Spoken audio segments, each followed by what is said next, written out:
The Flying Saucers Are Real by Donald E. Keyhoe.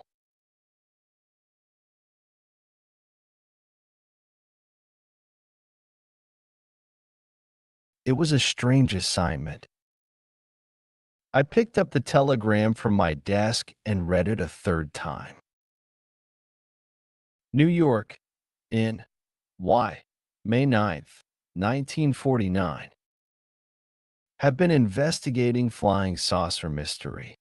First tip hinted gigantic hoax to cover up official secret. Believe it may have been planted to hide real answer. Looks like terrific story.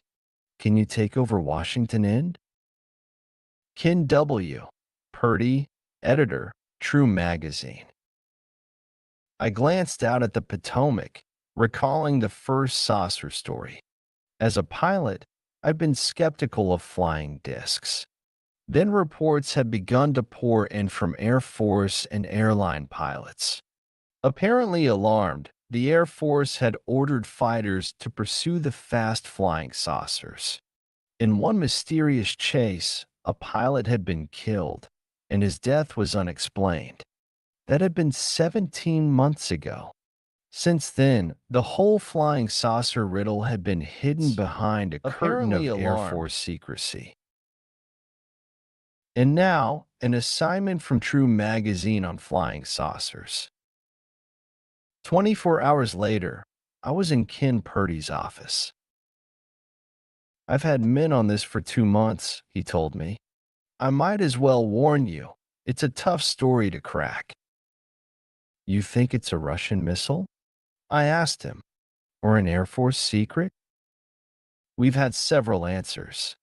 None of them stacks up. But I'm positive one was deliberately planted when they found we were checking. He told me the whole story of the work that had been done by the staff of True and of the reports sent in by competent writers. The deeper he delved into the mystery, the tougher the assignment got. The more I learned about flying saucers, the less I knew. There's one angle I want rechecked, Purdy said. You've heard of the Mantell case? I nodded. Okay, try to get the details of Mantell's radio report to Godman Tower. Before he was killed, he described the thing he was chasing. We know that much. Project Saucer gave out a hint, but they've never released the transcript. Here's another lead. See if you can find anything about a secret picture taken at Harmon Field, Newfoundland. It was around July 1947. I'll send you other ideas as I get them. Before I left, Purdy wished me hick and told me that he would work in closest harmony with me. But watch out for fake tips, he said. You'll probably run into some people at the Pentagon who'll talk to you off the record. That handcuffs a writer. Look out they don't lead you into a blind alley. Even the Air Force statements and the Project Saucer report contradict each other. For 6 months, I worked with other investigators to solve the mystery of the discs. We checked 100 sighting reports, frequently crossing the trail of Project Saucer teams and FEI agents. Old records gave fantastic leads. So did Air Force plans for exploring space. Rocket experts, astronomers, Air Force officials, and pilot gave us clues pointing to a startling solution. Many intelligent persons, including scientists, believe that the saucers contain spies from another planet. When this first phase was ended, we were faced with a hard decision. We had uncovered important facts. We knew the saucers were real. If it was handled carefully, we believed the story would be in line with a secret Air Force policy. It was finally decided to publish certain alternate conclusions. The Air Force was informed of True's intentions. No attempt was made to block publication. In the January 1950 issue of True, I reported that we had reached the following conclusions. One, the Earth has been observed periodically by visitors from another planet. Two, this observation has increased markedly in the past 2 years. The only other possible explanation, I wrote, is that the saucers are extremely high-speed, long-range devices developed here on Earth. Such an advance, which the Air Force has denied, would require an almost incredible leap in technical progress even for American scientists and designers. Nationwide press and radio comment followed the appearance of the article. This publicity was obviously greater than the Air Force had expected. Within 24 hours, the Pentagon was deluged with telegrams, letters, and long-distance calls. Apparently fearing a panic, the Air Force hastily stated that flying saucer reports, even those made by its own pilots and high-ranking officers, were mistakes or were caused by hysteria. 3. Air Force Press Release 629-49, December 27, 1949. But 3 days later, when it was plain that many Americans calmly accepted True's disclosures, the Air Force released a secret Project Saucer file containing this significant statement. It will never be possible to say with certainty that any individual did not see a spaceship, an enemy missile, or other object. In this same document, there appears a confidential analysis of air intelligence reports. 4. It is this summary that contains the official suggestion of space visitors' motives. After stating that such a civilization would obviously be far ahead of our own, the report adds. 4. Air Force Project Saucer, December 30th, 1949. Since the acts of mankind most easily observed from a distance are A-bomb explosions, we should expect some relation to obtain between the time of the A-bomb explosions, the time at which the spaceships are seen, and the time required for such ships to arrive from and return to home base. In a previous report, which alternately warned and reassured the public, the Air Force stated that space travel outside the solar system is almost a certainty. 5. Air Force Report M 26-49, Preliminary Studies on Flying Saucers, April 27, 1949. Since 1949, there has been a steady increase in saucer sightings. Most of them have been authentic reports, which Air Force denials cannot disprove. In January, mystery disks were reported over Kentucky, Indiana, Texas, Pennsylvania, and several other states. On the Seattle-Anchorage route, an air freighter was paced for 5 minutes by a night-flying saucer. When the pilots tried to close in, the strange craft zoomed at terrific speed. Later, the airline head reported that intelligence officers had quizzed the pilots for hours. From their questions, he said, I could tell they had a good idea of what the saucers are. One officer admitted they did, but he wouldn't say any more. Another peculiar incident occurred at Tucson, Arizona, on February 1st.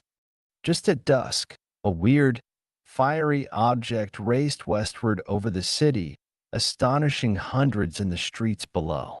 The Tucson Daily Citizen ran the story next day with a double banner headline.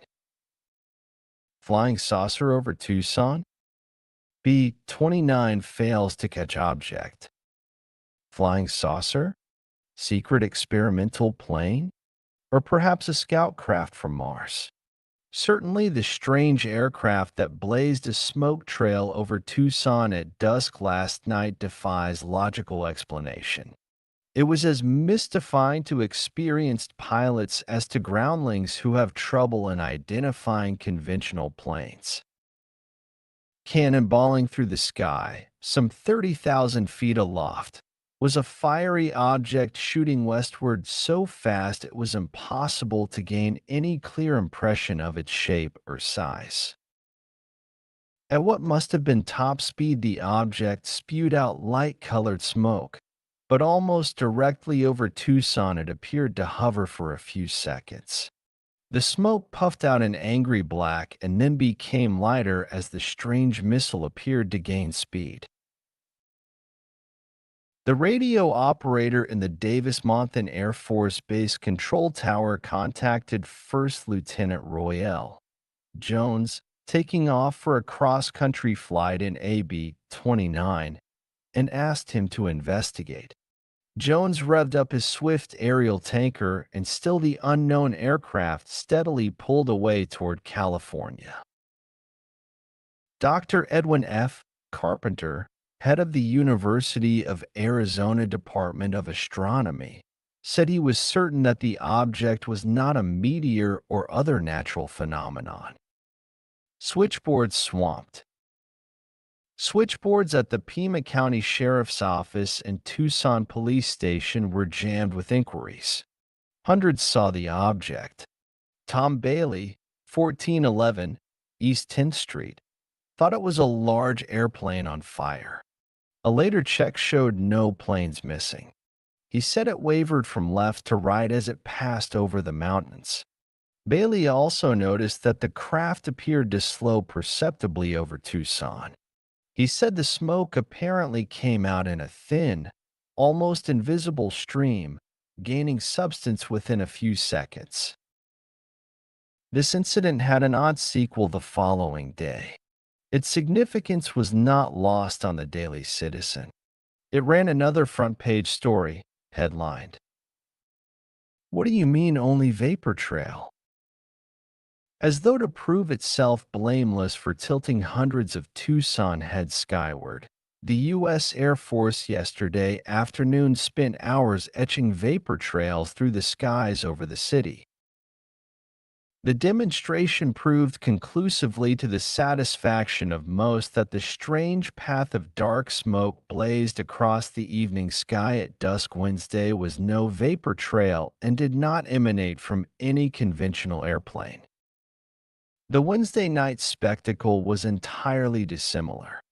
Then, heavy smoke boiled and swirled in a broad, dark ribbon fanning out at least a mile in width and stretching across the sky in a straight line.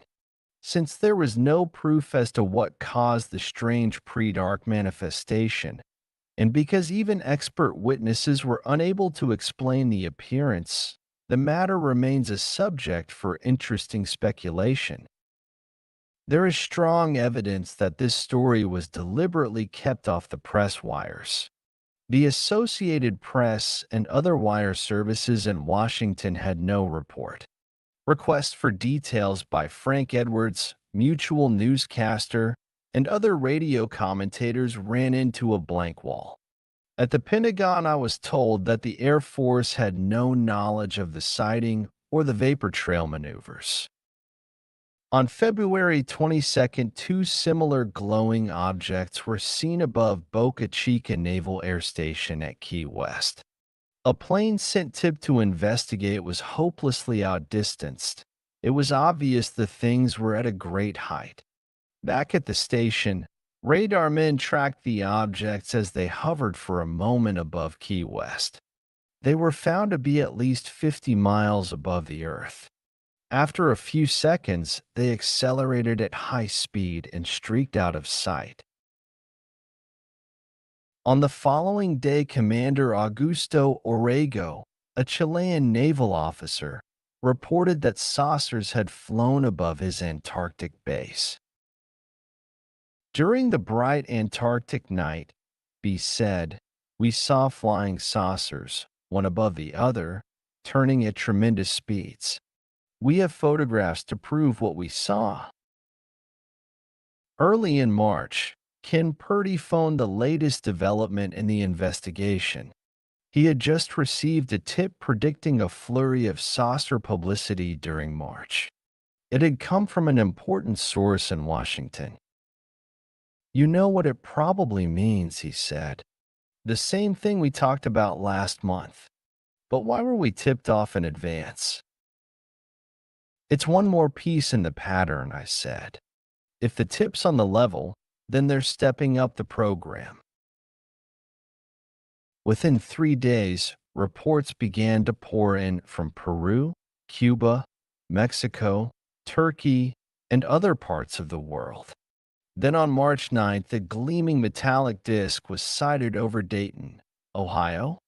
Observers at Vandalia Airport phoned Wright-Patterson Field.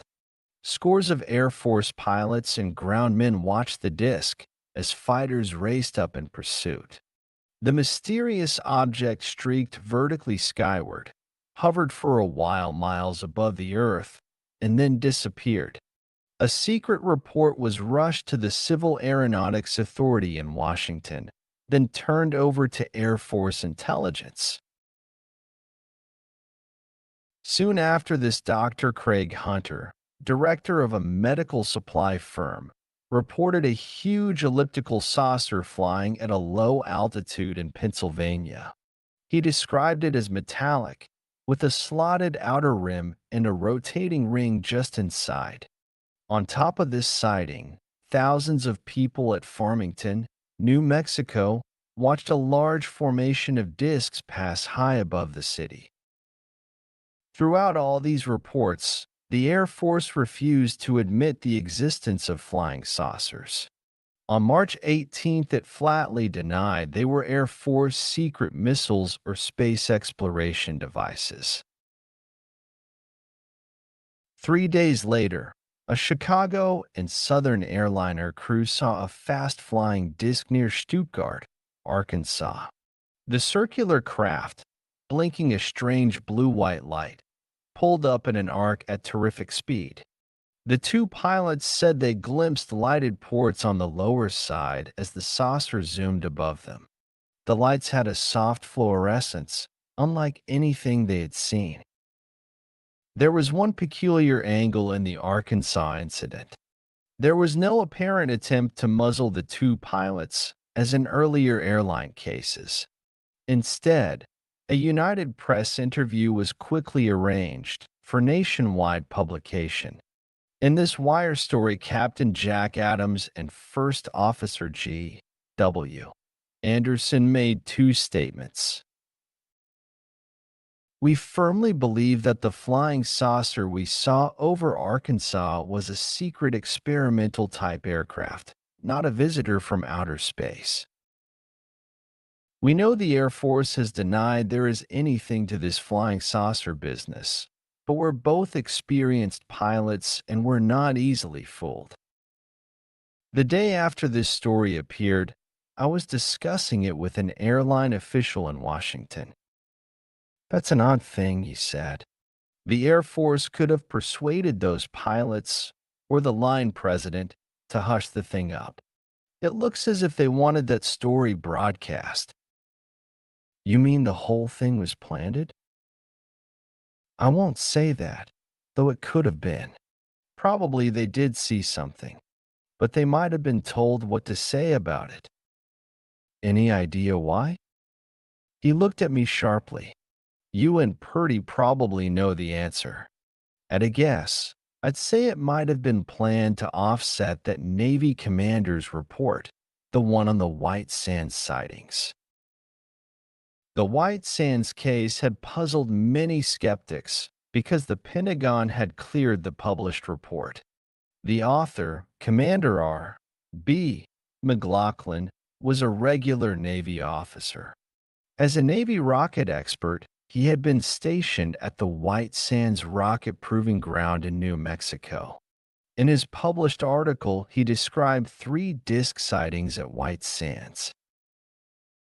One of the discs, a huge elliptical craft, was tracked by scientists with precision instruments at 5 miles per second. That's 18,000 miles per hour. It was found to be flying 56 miles above the Earth. Two other disks, smaller types, were watched from 5 observation posts on hills at the proving ground. Circling at incredible speed, the two disks paced an Army high-altitude rocket that had just been launched, then speeded up and swiftly outclimbed the projectile. Commander McLaughlin's report, giving dates and factual details, was cleared by the Department of Defense. So was a later nationwide broadcast. Then the Air Force made its routine denial. Why was McLaughlin, a regular Navy officer subject to security screening, permitted to give out this story? Was it an incredible slip-up? Or was it part of some carefully thought-out plan? I believe it was part of an elaborate program to prepare the American people for a dramatic disclosure. For almost a year, I have watched the behind-the-scenes maneuvers of those who guide this program. In the following chapters, one have tried to show the strange developments in our search for the answer, the carefully misleading tips, the blind alleys we entered, the unexpected assistance, the confidential leads, and the stunning contradictions. It has been a complicated jigsaw puzzle. Only by seeing all parts of this intricate picture can you begin to glimpse the reasons for this stubbornly hidden secret. The official explanation may be imminent. When it is finally revealed, I believe the elaborate preparation, even the wide deceit involved, will be fully justified in the minds of the American people. Chapter 2. It has been over 2 years since the puzzling death of Captain Thomas Mantell. Mantell died mysteriously in the skies south of Fort Knox. But before his radio went silent, he sent a strange message to Godman Air Force Base. The men who heard it will never forget it. It was January 7, 1948. Crowded into the Godman Field Tower, a group of Air Force officers stared up at the afternoon sky. For just an instant, something gleamed through the broken clouds south of the base. High above the field, 3 P-51 fighters climbed with swift urgency. Heading south, they quickly vanished. The clock in the tower read 2:45. Colonel Guy Hicks, the CO, slowly put down his binoculars. If the thing was still there, the clouds now hid it. All they could do was wait. The first alarm had come from Fort Knox when Army MPs had relayed a state police warning. A huge gleaming object had been seen in the sky moving toward Godman Field. Hundreds of startled people had seen it at Madisonville, 90 miles away. 30 minutes later, it had zoomed up over the base. Colonel Hicks glanced around at the rest of the men in the tower. They all had a dazed look. Every man there had seen the thing as it barreled south of the field. Even through the thin clouds, its intermittent red glow had hinted at some mysterious source of power, something outside their understanding. It was Woods, the exec, who had estimated its size. Hicks shook his head. That was unbelievable. But something had hung over Godman Field for almost an hour. The CO turned quickly as the loudspeaker, tuned to the P-51s, suddenly came to life. Captain Mantell to Godman. Tower Mantell to Godman Tower. The flight leader's voice had a strained tone. "I've sighted the thing," he said. "It looks metallic and it's tremendous in size." The CO and Woods stared at each other. No one spoke. "The thing's starting to climb," Mantell said swiftly. "It's at 12 o'clock high, making half my speed. I'll try to close in." In 5 minutes, Mantell reported again. The strange metallic object had speeded up, was now making 360 or more. At 3:08, Mantle's wingman called in. Both he and the other pilot had seen the weird object. But Mantell had outclimbed them and was lost in the clouds. 7 minutes dragged by. The men in the tower sweated out the silence. Then, at 3:15, Mantell made a hasty contact. "It's still above me, making my speed or better. I am going up to 20,000 feet. If I'm no closer, I'll abandon chase." It was his last report. Minutes later, his fighter disintegrated with terrific force. The falling wreckage was scattered for thousands of feet. When Mantell failed to answer the tower, one of his pilots began a search. Climbing to 33,000 feet, he flew 100 miles to the south. But the thing that lured Mantell to his death had vanished from the sky. 10 days after Mantell was killed, I learned of a curious sequel to the Godman affair. An AP account in the New York Times had caught my attention. The story, released at Fort Knox, admitted Mantell had died while chasing a flying saucer. Colonel Hicks was quoted as having watched the object, which was still unidentified. But there was no mention of Mantell's radio messages, no hint of the thing's tremendous size. Though I knew the lid was probably on, I went to the Pentagon. When the scare had first broken, in the summer of '47, I had talked with Captain Tom Brown, who was handling saucer inquiries. But by now Brown had been shifted, and no one in the press branch would admit knowing the details of the Mantell saucer chase. "We just don't know the answer," a security officer told me. "There's a rumor," I said. "It's a secret Air Force missile that sometimes goes out of control." "Good God, man," he exploded. "If it was, do you think we'd be ordering pilots to chase the damned things?" No, and I didn't say I believed it. I waited until he cooled down. "This order you mentioned, is it for all Air Force pilots, or special fighter units?" "I didn't say it was a special order," he answered quickly. "All pilots have routine instructions to report unusual items."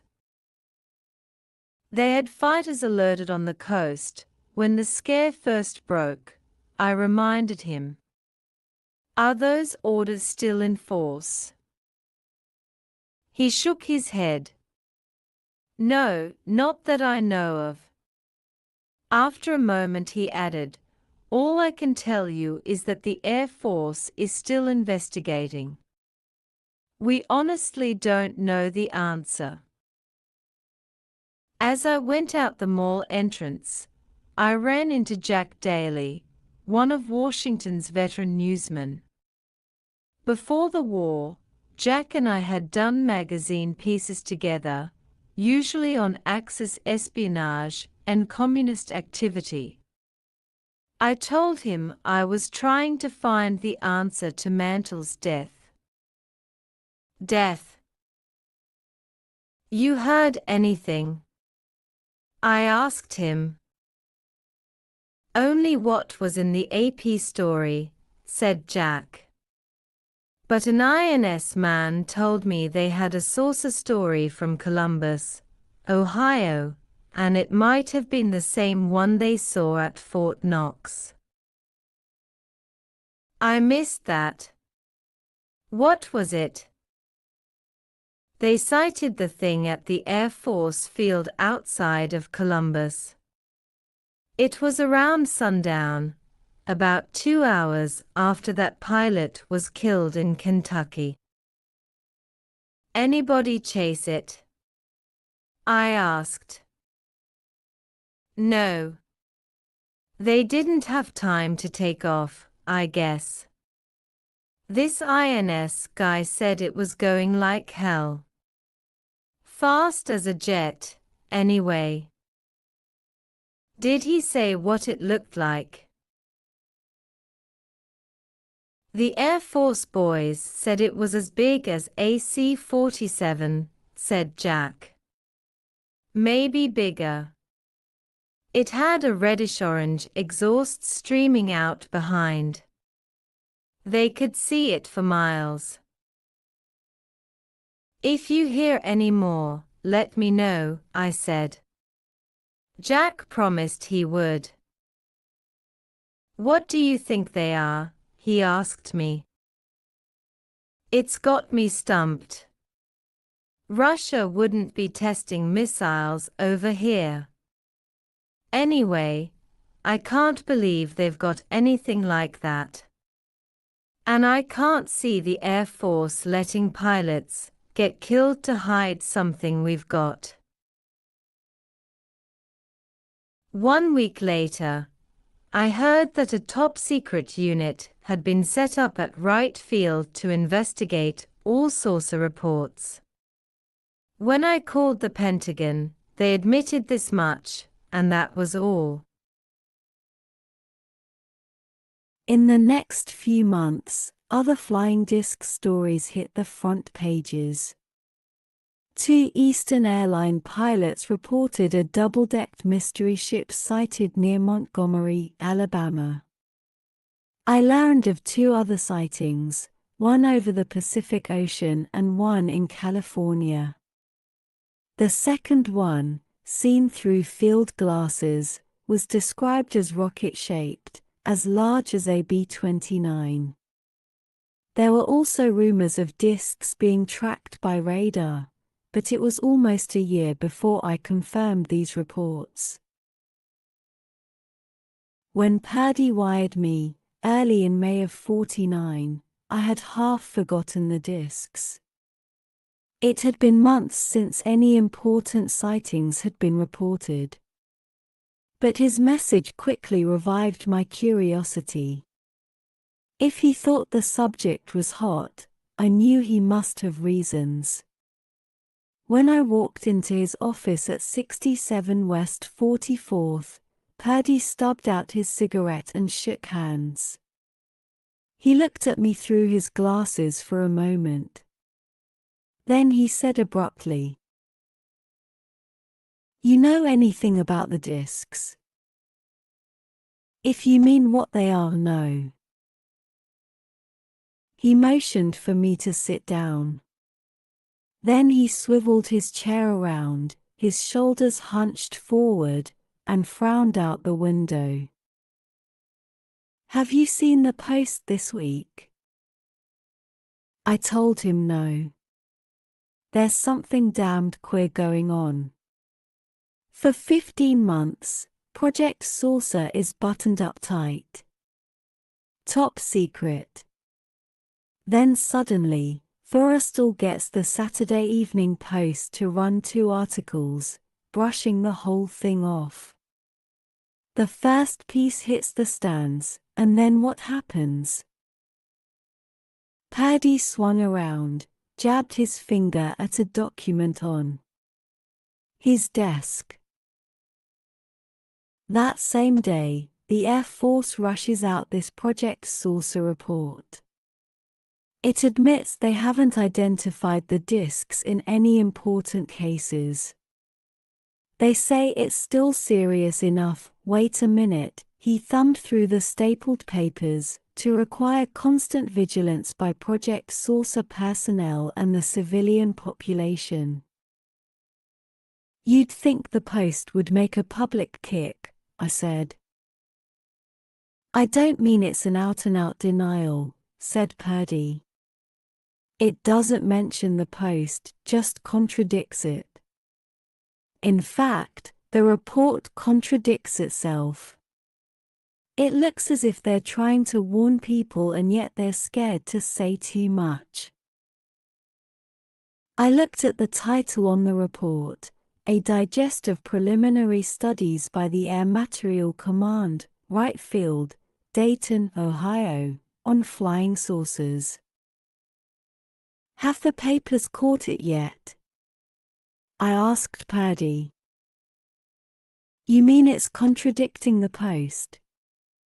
He shook his head. No, the Pentagon press release didn't get much space. How many editors would wade through a 6,000-word government report? Even if they did, they'd have to compare it, item for item, with the Post piece. Who wrote the Post story? Purdy lit a cigarette and frowned out again at the skyscrapers. Sidney Charlotte and his careful. He had Forrestal's backing. The Air Force flew him around, arranged interviews, supposedly gave him inside stuff. He spent 2 months on it. They O.K.D. his script, which practically says the saucers are bunk. Then they reneged on it. Maybe some top brass suddenly decided it was the wrong policy to brush it off, I suggested. Why the quick change? Demanded Purdy. Let's say they sold the Post on covering up the truth, in the interests of security. It's possible, though I don't believe it. Or they could simply have fed them a fake story. Either way, why did they rush this contradiction the minute the Post hit the stands? Something serious happened, I said, after the Post went to press. Yes, but what? Purdy said impatiently. That's what we've got to find out.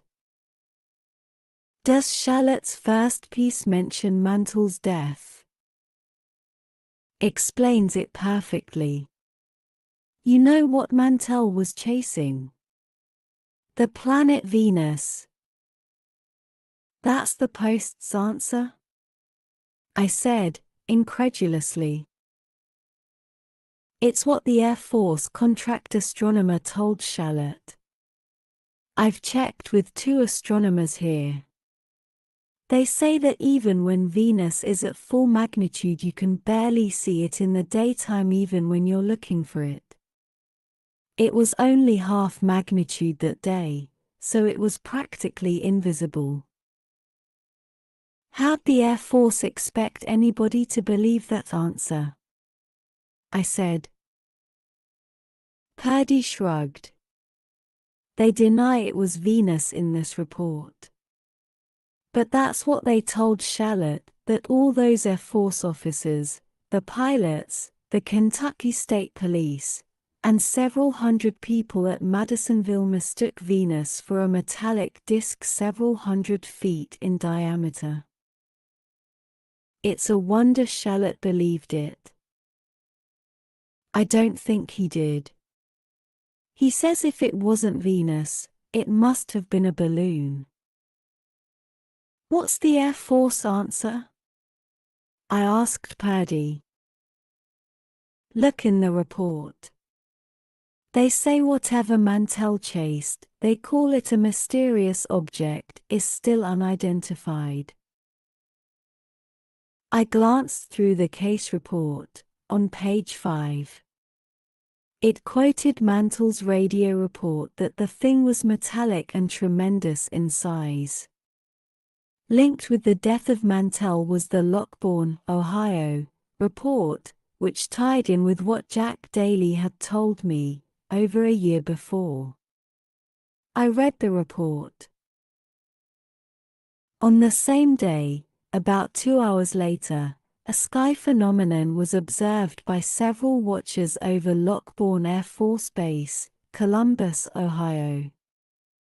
It was described as round or oval, larger than a C-47, and traveling in level flight faster than 500 miles per hour. The object was followed from the Lockbourne observation tower for more than 20 minutes. Observers said it glowed from white to amber, leaving an amber exhaust trail 5 times its own length. It made motions like an elevator and at one time appeared to touch the ground. No sound was heard. Finally, the object faded and lowered toward the horizon. Paddy buzzed for his secretary, and she brought me a copy of the first Post article. You can get a copy of this Air Force report in Washington, Purdy told me. This is the only one I have. But you'll find the same answer for most of the important cases, the sightings at Muroc Air Base, the airline pilot's reports, the discs Kenneth Arnold saw, they're all unidentified. I remember the Arnold case. That was the first sighting. You've got contacts in Washington, Purdy went on. Start at the Pentagon first. They know we're working on it. Sam Bowl, the first man on this job, was down there for a day or two. What did he find out? Symington told him the saucers were bunk. Secretary Johnson admitted they had some pictures. We'd heard about a secret photograph taken at Harmon Field, Newfoundland. The tip said this saucer scared hell out of some pilots and Air Force men up there. A major took Bowl to some Air Force colonel and Bowl asked to see the pictures. The colonel said they didn't have any. He turned red when the major said Symington had told Bowl about the pictures. Did Bowl get to see them? I said. No, grunted Purdy, and I'll bet $20 you won't either. But try, anyway. And check on a rumor that they've tracked some discs with radar. One case was supposed to be at an Air Force base in Japan. As I was leaving, Purdy gave me a summary of sighting reports. Some of these were published, some we dug up ourselves, he said. We got some confidential stuff from airline pilots. It's pretty obvious the Air Force has tried to keep them quiet. All right, I said. I'll get started. Maybe things aren't sewed up so tightly, now this report is out. We've found out some things about Project Saucer, said Purdy. Whether it's a cover-up or a real investigation, there's a lot of hush-hush business to it. They've got astronomers and astrophysicists working for them, also rocket experts, technical analysts, and Air Force Special Intelligence. We've been told they can call on any government agency for help, and I know they're using the FBI. It was building up bigger than I had thought. If national security is involved, I told Purdy, they can shut us up in a hurry. If they tell me so, okay, said Purdy. He added grimly, but I think they're making a bad mistake. They probably think they're doing what's right. But the truth might come out the wrong way. It is possible, I thought, that the saucers belong to Russia. If it turns out to be a Soviet missile, count me out, I said. We'd have the Pentagon and the FBI on our necks. All right, if that's the answer. He chuckled. But you may be in for a jolt. Chapter 3. Just the idea of gigantic flying discs was incredible enough. It was almost as hard to believe that such missiles could have been developed without something leaking out. Yet we had produced the A-bomb in comparative secrecy, and I knew we were working on long-range guided missiles. There was already a plan for a 3,000-mile test range. Our supersonic planes had hit around 2,000 miles an hour. Our two-stage rockets had gone over 200 miles high, according to reports. If an atomic engine had been secretly developed, it could explain the speed and range of the saucers. But I kept coming back to Mantell's death and the Air Force orders for pilots to chase the saucers. If the discs were American missiles, that didn't jibe. When I reached the lobby, I found it was 10 after 4. I caught a taxi and made the Congressional Limited with just 1 minute to spare. In the club car, I settled down to look at Purdy's summary. Skipping through the pages, I saw several familiar cases. Here and there, Purdy had scrawled brief comments or suggestions. Beside the Eastern Airline report of a double-decked saucer, he had written, "Check rumor same type seen over Holland about this date." Also, similar Philippine Islands report, date unknown. I went back to the beginning. The first case listed was that of Kenneth Arnold, a Boise businessman, who had set off the saucer scare. Arnold was flying his private plane from Chehalis to Yakima, Washington, when he saw a bright flash on his wing. Looking toward Mount Rainier, he saw 9 gleaming discs outlined against the snow, each one about the size of a C-54. They flew close to the mountaintops, in a diagonal chain-like line, he said later. It was as if they were linked together. The discs appeared to be 20 to 25 miles away, he said, and moving at fantastic speed. Arnold's estimate was 1,200 miles an hour. I watched them about 3 minutes, he said. They were swerving in and out around the high mountain peaks. They were flat, like a pie pan, and so shiny they reflected the sun like a mirror. I never saw anything so fast. The date was June 24, 1947. On this same day there was another saucer report, which received very little notice. A Portland prospector named Fred Johnson, who was working up in the Cascade Mountains, spotted 5 or 6 discs banking in the sun. He watched them through his telescope several seconds. Then he suddenly noticed that the compass hand on his special watch was weaving wildly from side to side.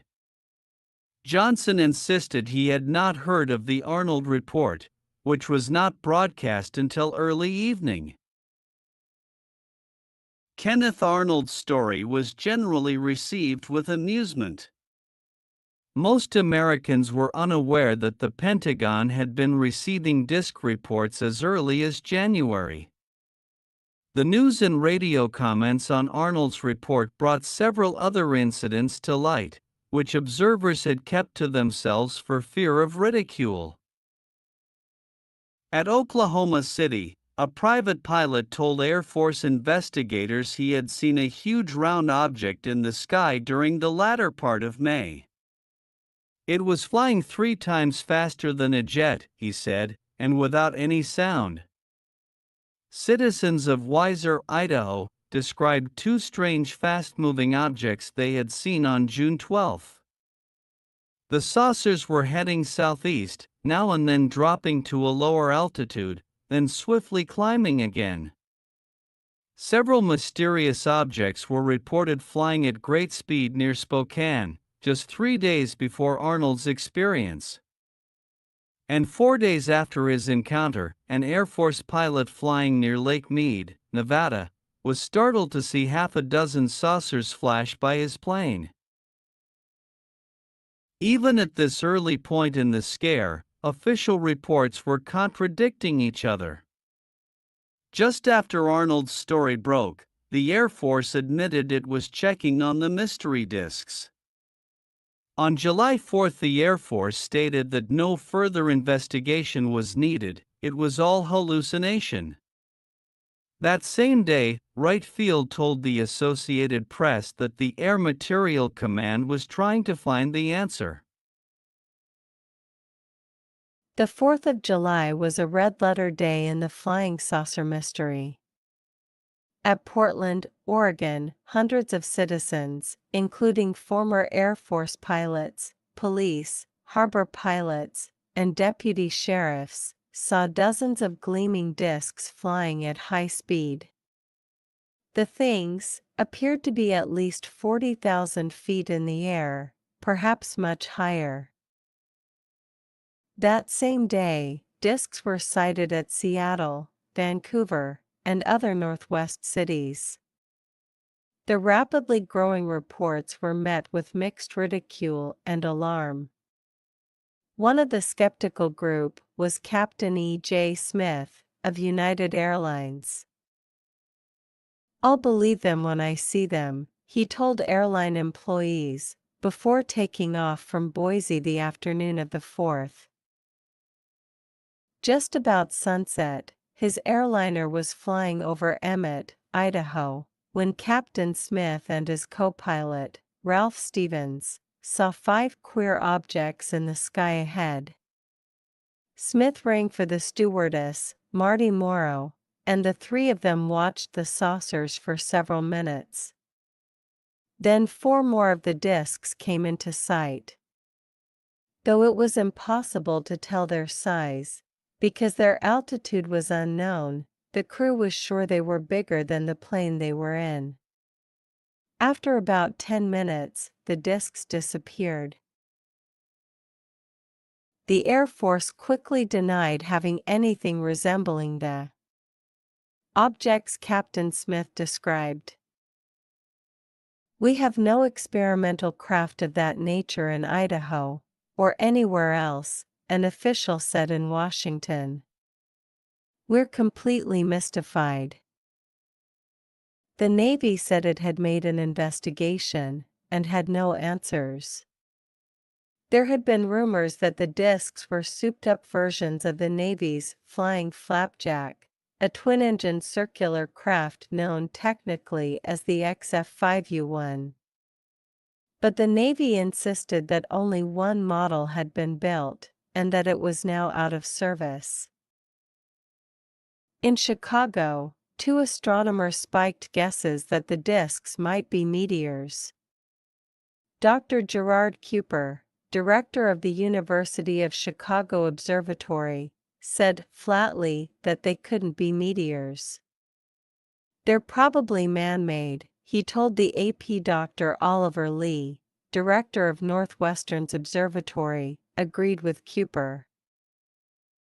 "The Army, Navy, and Air Force are working secretly on all sorts of things," he said. "Remember the A-bomb secrecy, and the radar signals to the moon." As I went through Purdy's summary, I recalled my own reaction after the United Airlines report. After seeing the Pentagon comment, I had called up Captain Tom Brown, at Air Force Public Relations. "Are you really taking this seriously?" I asked him. "Well, we can't just ignore it," he said.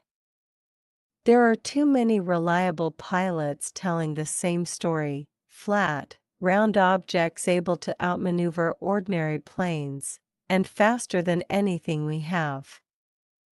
Too many stories tally. I told him I'd heard that the Civil Air Patrol in Wisconsin and other states was starting a sky search. We've got a jet at Muroc, and 6 fighters standing by at Portland right now, Brown said. Armed? I've no report on that. But I know some of them carry photographic equipment. 2 days later, an airline pilot from the coast told me that some fighters had been armed and the pilots ordered to bring down the discs if humanly possible. That same day, Wright Field admitted it was checking stories of disc-shaped missiles seen recently in the Pacific Northwest and in Texas. Following this was an AP story, dated July 7, quoting an unnamed Air Force official in Washington.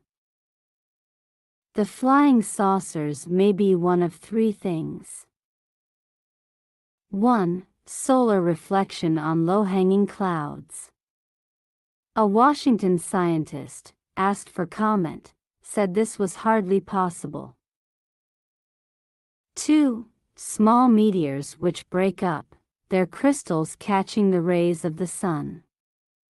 But it would seem that they would have been spotted falling and fragments would have been found. 3.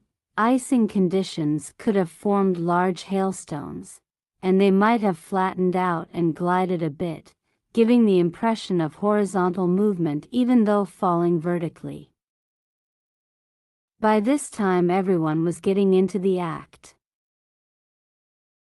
The disks are caused by the transmutation of atomic energy, said an anonymous scientist, supposed to be on the staff of California Tech. The college quickly denied it. Dr. Vannevar Bush, world-famous scientist, and Dr. Merle Tuve, inventor of the proximity fuse, both declared they would know of any secret American missiles, and didn't. At Syracuse, New York, Dr. Harry Steckel, Veterans Administration psychiatrist, scoffed at the suggestion of mass hysteria. Too many sane people are seeing the things. The government is probably conducting some revolutionary experiments. On July 8, more discs were reported. Out at Muroc Air Force Base, where top-secret planes and devices are tested, 6 fast-moving silvery white saucers were seen by pilots and ground officers. That afternoon the Air Force revealed it was working on a case involving a Navy rocket expert named C.T. Zome. While on a secret Navy mission to New Mexico, in connection with rocket tests, Zome had seen a bright silvery disk flying above the desert. He was crossing the desert with 3 other scientists when he saw the strange object flashing northward at an altitude of about 10,000 feet. "I'm sure it was not a meteor," said Zome. "It could have been a guided missile, but I never heard of anything like it." By this time, saucer reports had come in from almost 40 states. Alarm was increasing, and there were demands that radar be used to track the disks. The Air Force replied that there was not enough radar equipment to blanket the nation, but that its pilots were on the lookout for the saucers. One report mentioned a curious report from Twin Falls, Idaho. The disk sighted there was said to have flown so low that the treetops whirled as if in a violent storm. Someone had phoned Purdy about a disk tracked by weather balloon observers at Richmond, Virginia. There was another note on a sighting at Hickam Field, Honolulu, and 2 reports of unidentified objects seen near Anchorage, Alaska. A typed list of worldwide sightings had been made up by the staff at True. It contained many cases that were new to me, reports from Paraguay, Belgium, Turkey, Holland, Germany, and the Scandinavian countries. At the bottom of this memo Purdy had written, "Keep checking on rumor that the Soviet has a Project Saucer, too. Could be planted." From the mass of reports, John Dewberry, the aviation editor of True, had methodically worked out an average picture of the disks. The general report is that they are round or oval. This could be an elliptical object seen end-on, metallic-looking, very bright, either shining white or silvery colored. They can move at extremely high speed, hover, accelerate rapidly, and outmaneuver ordinary aircraft. The lights are usually seen singly, very few formations reported. They seem to have the same speed, acceleration, and ability to maneuver. In several cases, they have been able to evade Air Force planes in night encounters. Going over the cases, I realized that Purdy and his staff had dug up at least 50 reports that had not appeared in the papers. A few of these proved incorrect, but a check with the Air Force case reports released on December 30, 1949, showed that True's files contained all the important items. These cases included sightings at 11 Air Force bases and 14 American airports, reports from ships at sea, and a score of encounters by airline and private pilots. Pilots.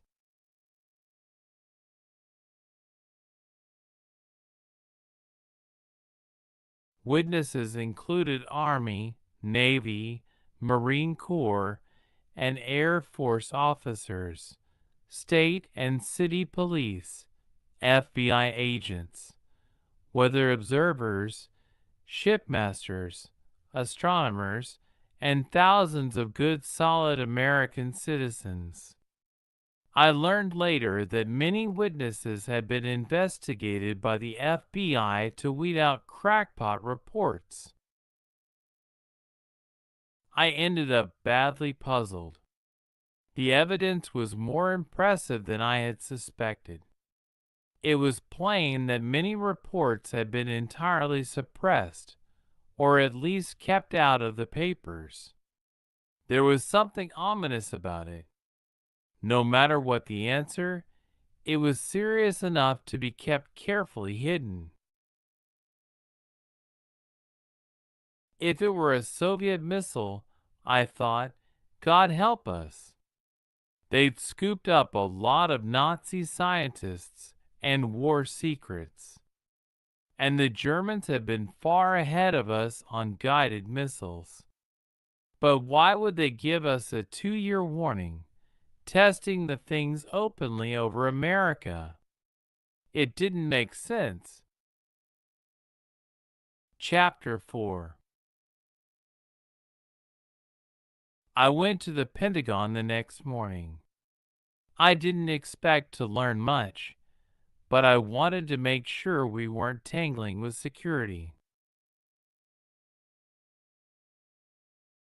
I'd worked with Al Sholin and Orville Split in the magazine section of public relations, and I thought they'd tell me as much as anyone. When I walked in, I sprang it on them cold. What's the chance of seeing your Project Saucer files? Al Sholin took it more or less deadpan. Split looked at me a moment and then grinned. Don't tell me you believe the things are real? Maybe, I said. How about clearing me with Project Saucer? Al shook his head.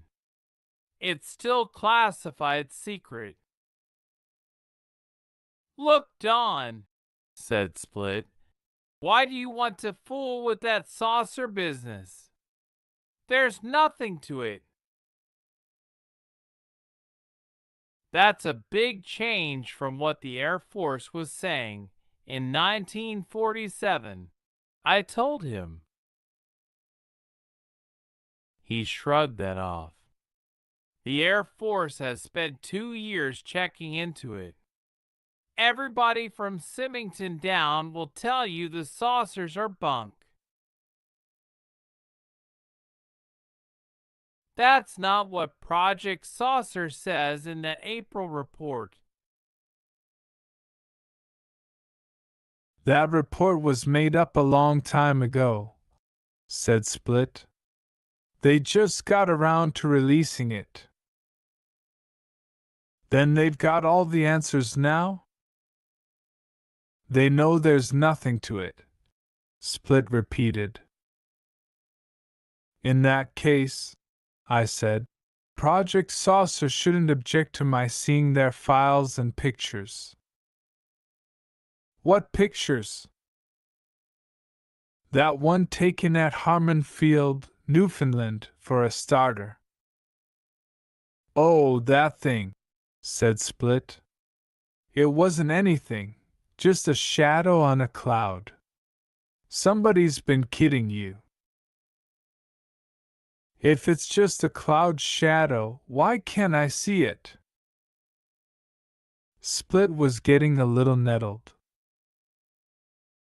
Look, you know how long it takes to declassify stuff. They just haven't got around to it. Take my word for it, the flying saucers are bunk. I went around with Sid Shallot on some of his interviews. What he's got in the Post is the absolute gospel. It's funny about that April 27th report, I said, the way it contradicts the Post. I tell you that was an old report. I wouldn't say that, Al-Sholin put in. The Air Force doesn't claim it has all the answers.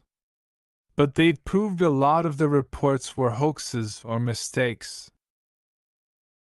Just the same, I said, the Air Force is on record, as of April 27th, that it's serious enough for everybody to be vigilant. And they admit most of the things, in the important cases, are still unidentified, including the saucer Mantell was chasing. That business at Godman Field was some kind of hallucination, insisted Split. I suppose all those pilots and Godman Field officers were hypnotized. Not to mention several thousand people at Madisonville and Fort Knox? Take it easy, you guys, said Al-Sholin. You've both got a right to your opinions. Oh, sure, said Split. He looked at me, with his grin back. I don't care if you think they're men from Mars. Let's not go off the deep end, I said. Tell me this, did Shallot get to see any secret files at Wright Field? Absolutely not. Then he had to take the Air Force word for everything? Not entirely. We set up some interviews for him. One more thing, and don't get mad. If it's all bunk, why haven't they closed Project Saucer? How do I know? Probably no one wants to take the responsibility. Then somebody high up must not think it's bunk, I said. Split laughed. Have it your own way. Before I left, I told them I was working with True. I want to be on record, I said, as having told you this. If there's any security involved, if you tell me it's something you're working on, naturally I'll lay off. Al Sholin said emphatically. It's not an Air Force device, if that's what you mean. Some people think it's Russian. If it is, I don't know it, said Al, and neither does the Air Force.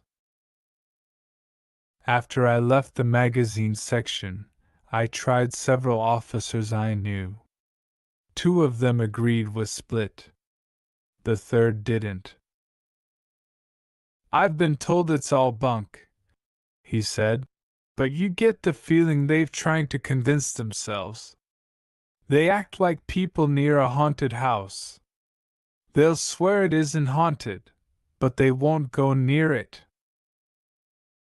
Later, I asked the security major for a copy of the Project Saucer report. We're out of copies right now, he said. I'll send you one next week. I asked him bluntly what he thought the saucers were. I doubt if anybody has the full answer, he said seriously. There's been some hysteria, also a few mistakes. But many reports have been made by reliable pilots, including our own. You can't laugh those off. As I drove home, I thought over what I'd heard. All I had learned was that the Air Force seemed divided.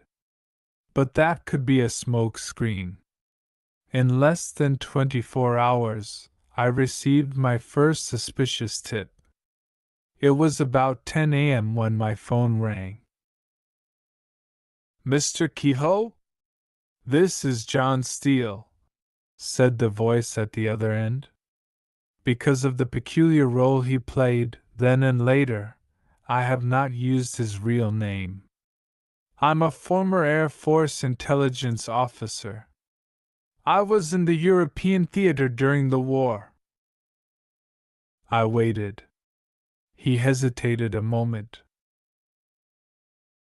I heard you're working on the flying saucer problem, he said quickly. I may have some information that would interest you. Mind telling me who told you I was on it? I asked. No one, directly. I just happened to hear it mentioned at the press club. Frankly, I've been curious about the flying saucers ever since '45.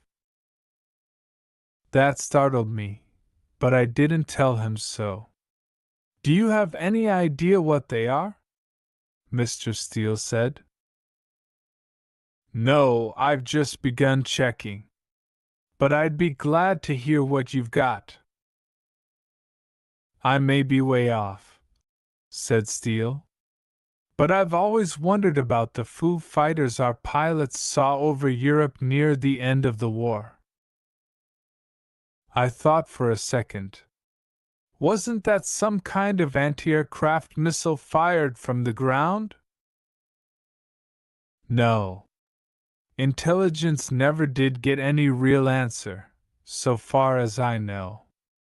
They were some kind of circular gadgets, and they actually chased our planes a number of times. We thought they were something the Nazis had invented, and I still think so. Then who's launching them now? Well, it's obviously either Russia or us. If it is the Soviet, well, that's what's worried me. I don't think it should be treated like a joke, the way some people in the Pentagon take it. I stared at the phone, trying to figure him out. I'd like to talk it over with you, I said. Maybe you've got something. I've given you about all I know, Steele answered. There was an intelligence report you might try to see. The 8th Air Force files should have it. Wait a minute, I said. Give me your number, in case I find anything. He gave it to me without apparent hesitation. I thanked him and hung up, still wondering. If it was an attempt at a plant, it was certainly crude. The mention of his former Air Force connection would be enough to arouse suspicion, unless he counted on his apparent frankness to offset it. And what about the press club angle? That would indicate Steele was a newspaperman. Could this be merely an attempt to pump me and get a lead on True's investigation? But that would be just as crude as the other idea. Of course, he might be sincere. But regardless of his motives, it looked bad. Arid who had told him about me? I thought about that for a minute. Then I picked up the phone and dialed Jack Daly's number. Jack, do you know anyone named John Steele? I asked him. I think he's a newspaperman. Nobody I know, said Jack. Why, what's up? I explained and added, I thought maybe you knew him, and he'd heard about it from you. Hell no, said Jack. You ought to know I wouldn't leak any tip like that. It wouldn't be a tip. I don't know anything about this deal yet. By the way, when you were on the Star, did you handle anything on Foo Fighters? No, that was after I left there. Bill Shippen would have covered that, anyway. I told him I would look it up in the Star's morgue. Jack said he would meet me there at 3 o'clock. In the meantime, he would see what he could find out about Steele. Jack was a little late, and I went over the Star's file on the Foo Fighters. Most of the facts were covered in a story dated July 6, 1947, which had been inspired by the outbreak of the saucer scare. I copied it for later use.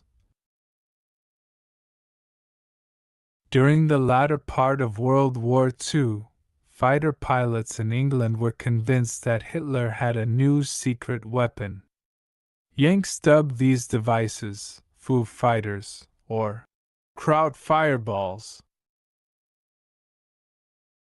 One of the Air Force intelligence men now assigned to check on the saucer scare was an officer who investigated statements of military airmen that circular Foo Fighters were seen over Europe and also on the bombing route to Japan.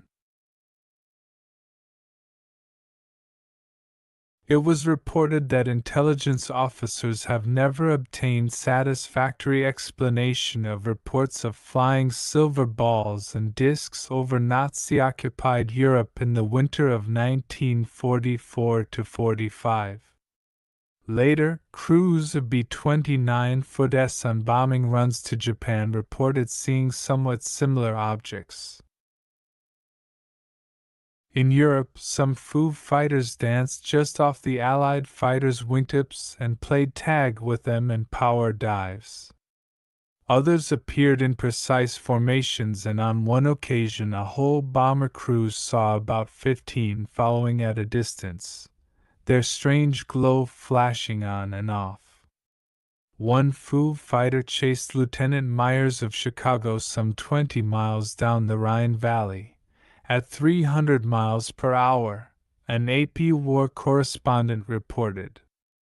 Intelligence officers believed at that time that the balls might be radar-controlled objects sent up to foul ignition systems or baffle Allied radar networks. There is no explanation of their appearance here, unless the objects could have been imported for secret tests in this country. I read the last paragraph twice. This looked like a strong lead to the answer, in spite of the Air Force denials. There was another, less pleasant possibility. The Russians could have seized the device and developed it secretly, using Nazi scientists to help them. Perhaps the Nazis had been close to an atomic engine, even if they did fail to produce the bomb. Jack Daly came in while I was reading the story again. "I got the dope on Steele," he said. "He does pieces for a small syndicate, and I found out he was in the Air Force. I think he was a captain. People who know him say he's okay, a straight shooter. That still wouldn't keep him from giving me a fake tip if somebody told him it was the right thing to do." "Maybe not," said Jack. "But why would they want to plant this Foo Fighter idea?" I showed him the clipping. He read it over and shook his head. "That's a lot different from discs 300 feet in diameter. If we got the principle or Russia did, building big ones might not be too hard." "I still can't swallow it," said Jack. "These things have been seen all over the world. How could they control them that far away and be sure they wouldn't crash, where somebody could get a look and dope out the secret?" We argued it back and forth without getting anywhere. "I'd give a lot to know Steele's angle," I said. "If you hear anything more on him, give me a buzz." Jack nodded. "I'll see what I can do. But I can't dig too hard, or he'll hear about it." On the way out, I found a phone booth and called Split. "Foo Fighters," he said. "Sure, I remember those stories. You think those are your flying saucers?" I could hear him snicker. "Just checking angles," I said. "Didn't the 8th Air Force investigate the Foo Fighters?" "Yes, and they found nothing to back up the pilot's yarns. Just war nerves, apparently." "How about a look at the intelligence report?" I asked. "Wait a minute." Split was gone for twice that time, then he come back. "Sorry, it's classified." "If all this stuff is bunk, why keep the lid on it?" I demanded. I was getting sore again. "Look, Don," said Split, "I don't make the rules." "Sure, I know, sorry," I said. I had a notion to ask him if he knew John Steele, but hung up instead. There was no use in banging my head against the Air Force wall. The next day I decided to analyze the Mantell case from beginning to end. It looked like the key to one angle, the question of an Air Force secret missile. Unless there was some slip-up, so that Mantell and his pilots had been ordered to chase the disc by mistake, then it would be cold murder. I couldn't believe any Air Force officer would give such an order, no matter how tremendous the secret to be hidden. But I was going to find out, if possible.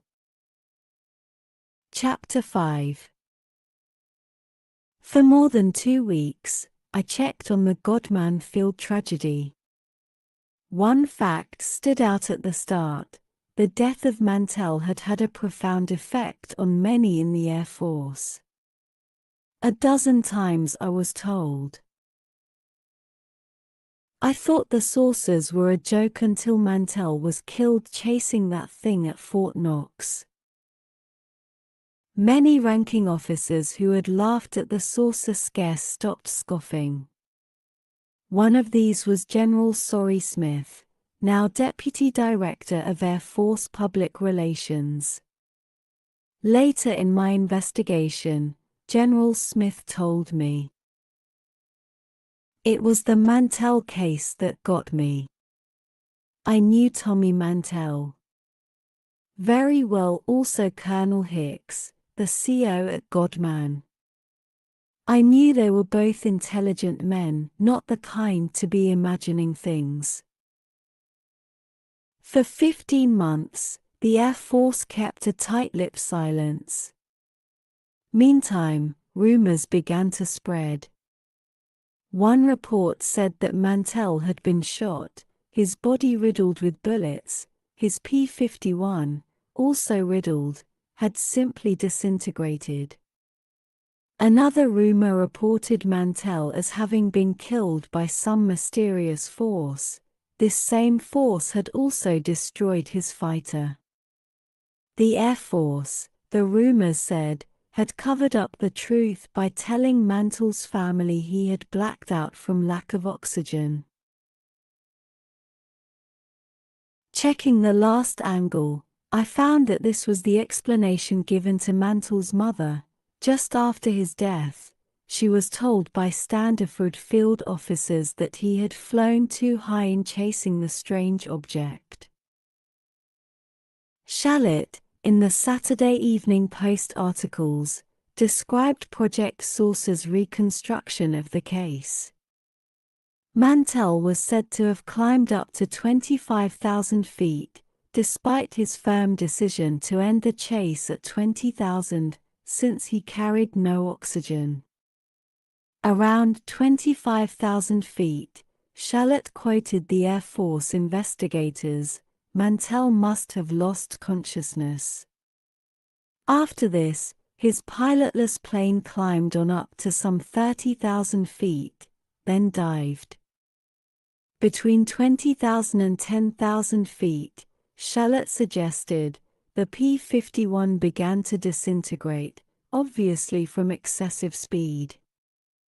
The gleaming object that hypnotized Mantell into this fatal climb was, Shalit said, either the planet Venus or a Navy cosmic ray research balloon.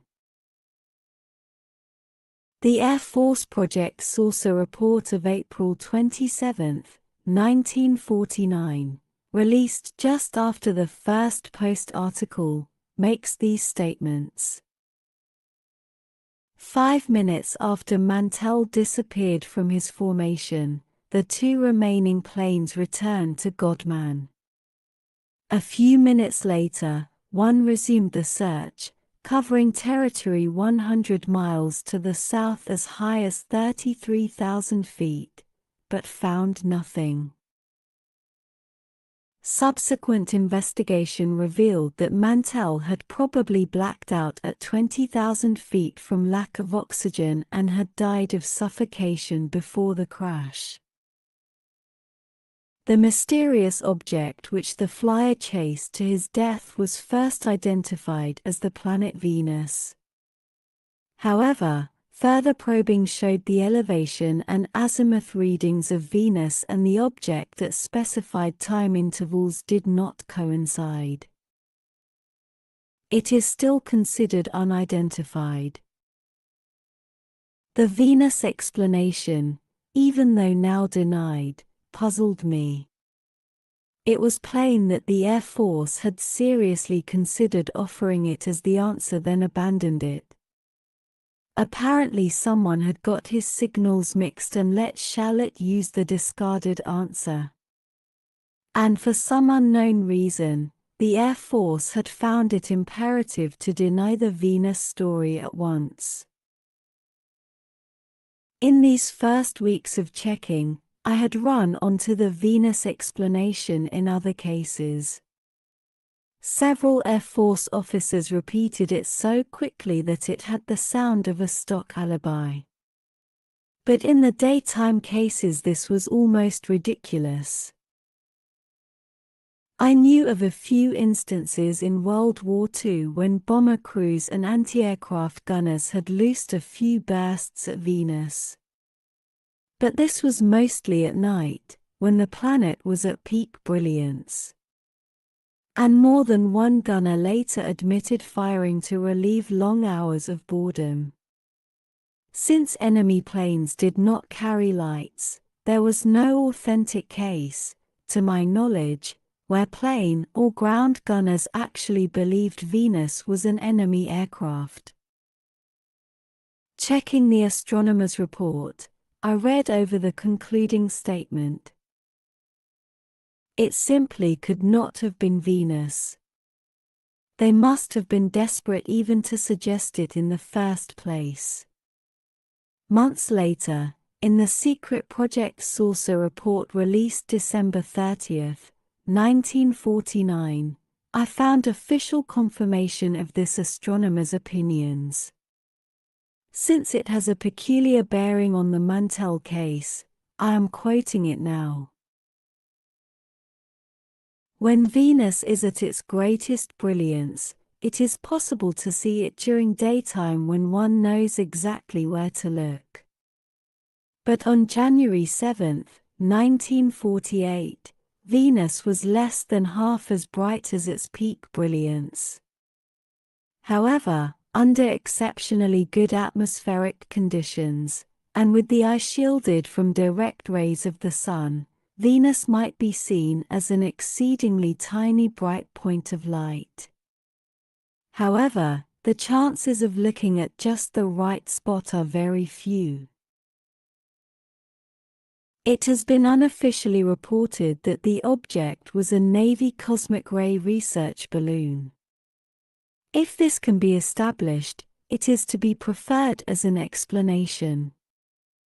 However, if one accepts the assumption that reports from various other localities refer to the same object, any such device must have been a good many miles high, 25 to 50, in order to have been seen clearly, almost simultaneously, from places 175 miles apart. If all reports were of a single object, in the knowledge of this investigator no man-made object could have been large enough and far enough away for the approximate simultaneous sightings.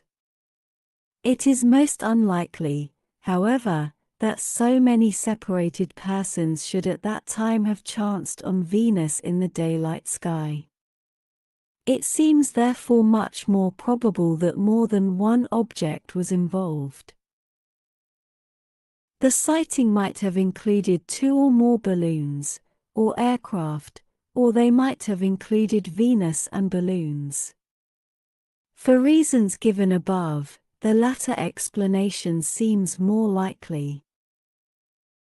Two things stand out in his report.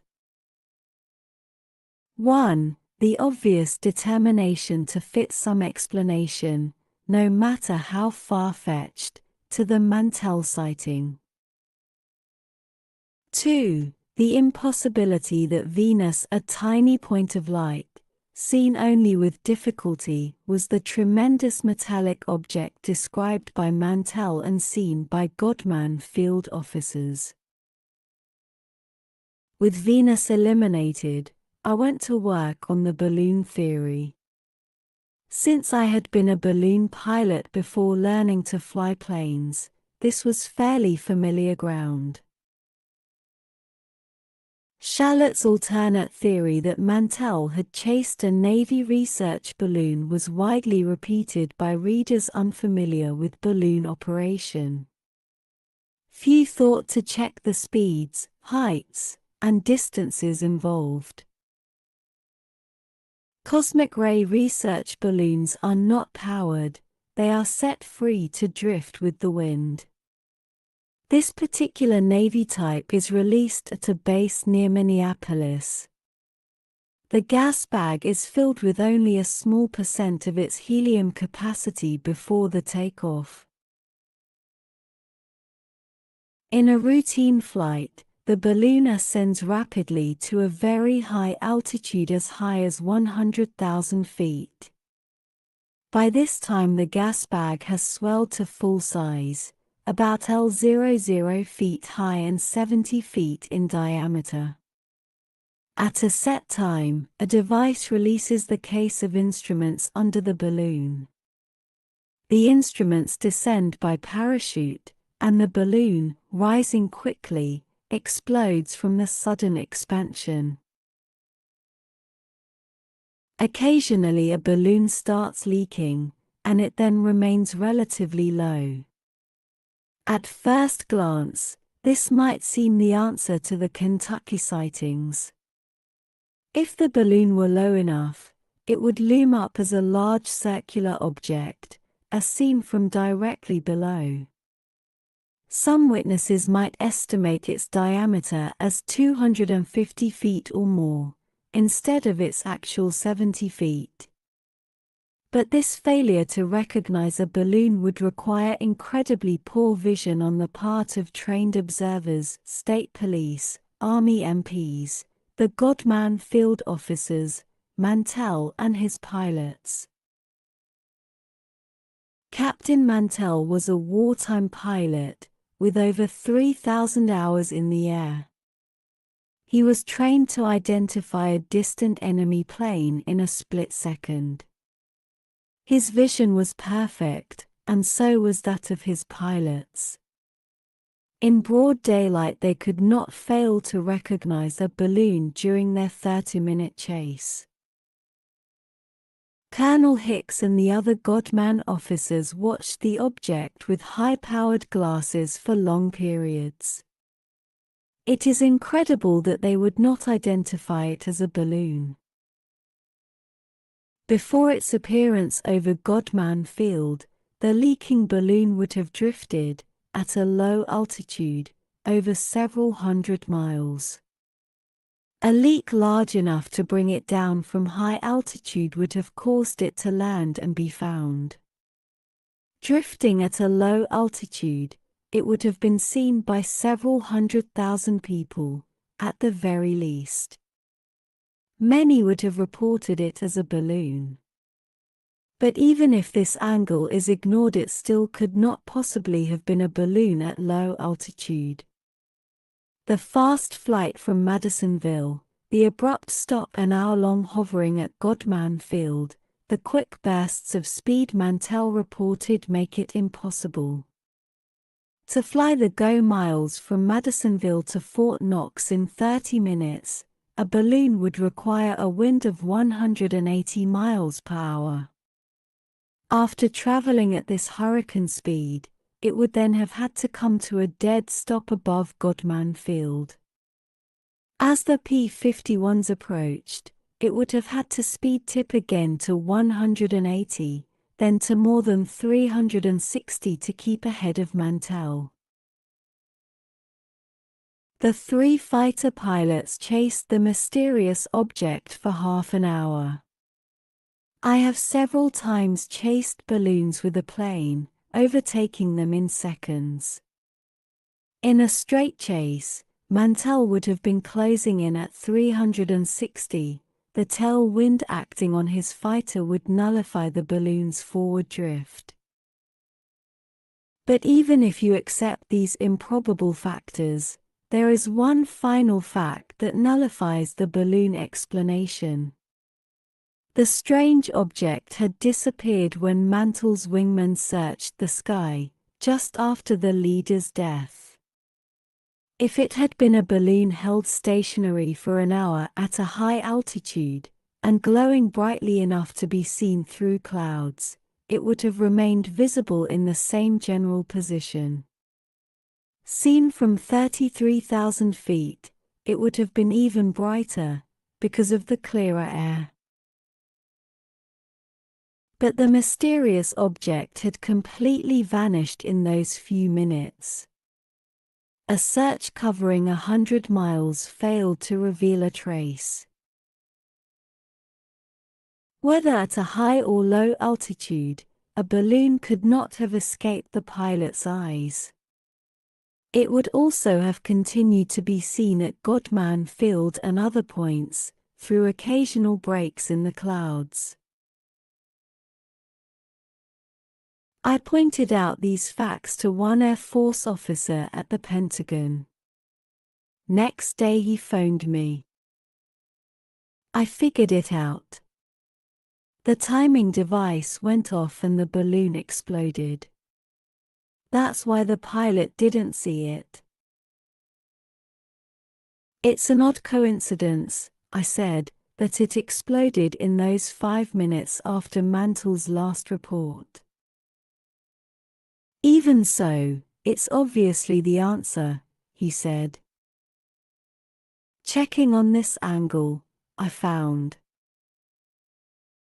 1. No one in the Kentucky area had reported a descending parachute. 2. No cosmic ray research instrument case or parachute was found in the area.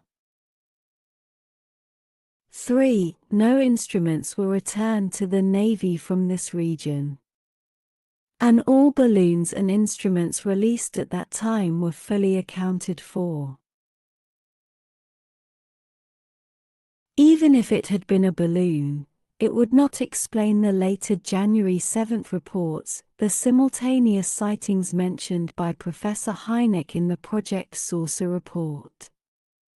This includes the thing seen at Lockbourne Air Force Base 2 hours after Mantle's death.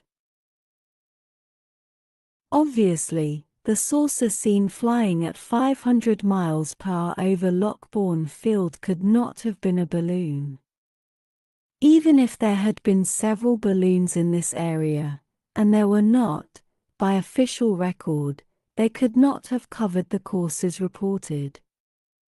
In some cases, they would have been flying against the wind, at terrific speed. Then what was the mysterious object? And what killed Mantell? Both the Air Force and the Post articles speculate that Mantell carelessly let himself black out. Since some explanation had to be given, this might seem a good answer. But Mantell was known for cool-headed judgment. As a wartime pilot, he was familiar with signs of anoxia, oxygen starvation. That he knew his tolerance for altitude is proved by his firmly declared intention to abandon the chase at 20,000 feet, since he had no oxygen equipment. Mantell had his altimeter to warn him. From experience, he would recognize the first vague blurring, narrowing of vision, and other signs of anoxia. Despite this, the blackout explanation was accepted as plausible by many Americans. While investigating the Mantell case, I talked with several pilots and aeronautical engineers. Several questioned that a P-51 starting a dive from 20,000 feet would have disintegrated so thoroughly. From 30,000 feet, yes, said one engineer. If the idea was to explain it away, I'd pick a high altitude to start from.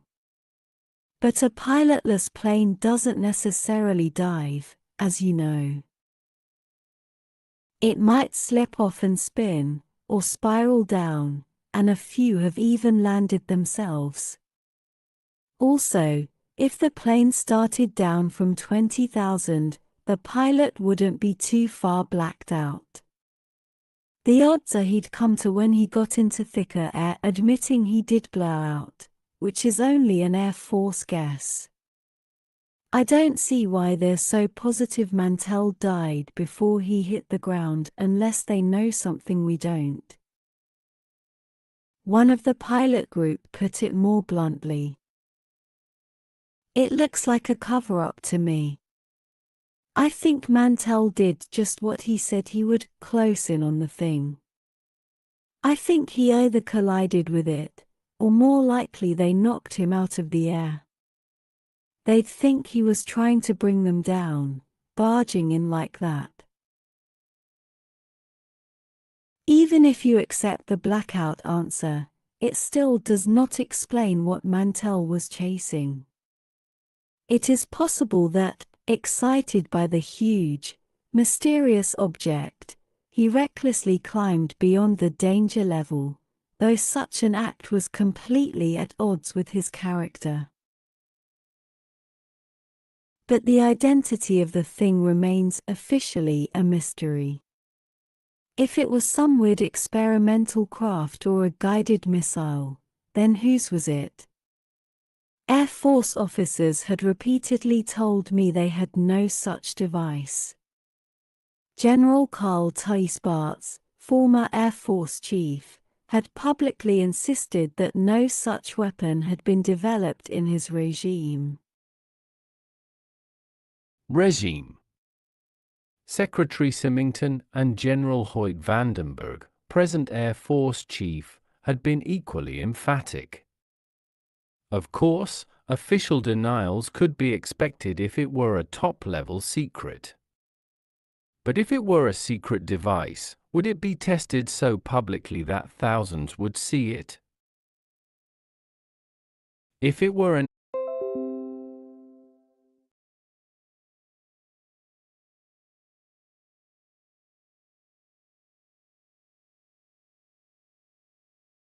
Could it be a Navy experiment, kept secret from the Air Force? I did a little checking.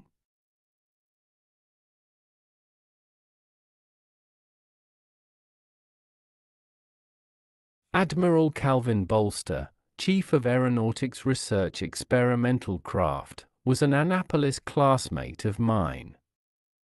So was Captain Delmer S. Farney, head of the Navy Guided Missile Program.